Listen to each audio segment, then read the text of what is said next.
A blade catches your finger while cooking, blood rushes out and bacteria flood the open wound. Millions of cells start dying, but 3 days later the skin looks perfectly normal. Who fixed you? For most of human history, that tiny cut could kill you. Before antibiotics, even a small wound carried the risk of fatal infection spreading through your bloodstream within hours. The moment your skin breaks, tiny disc-shaped cells hurtling through your bloodstream crash into the wound like emergency responders at a disaster zone. These are your platelets, and they work fast. Platelets release chemical signals triggering a protein called fibrin to weave a sticky net across the wound. It traps blood cells and seals the breach like scaffolding over a broken wall.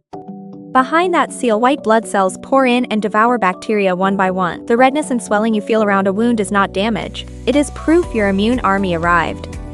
Once the battlefield is cleared, specialized cells called fibroblasts move in and begin rebuilding. They weave collagen fibers across the gap like construction workers laying fresh road over a crater. The new skin is not identical to the original. Scar tissue has fewer hair follicles and almost no sweat glands because your body chose speed over perfection. Evolution prioritized your survival.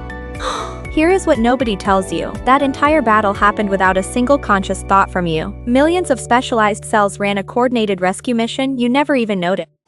Every tiny scar on your body is evidence of a battle you never knew was happening. Next time we discover how your immune system recognizes an enemy it has never seen before.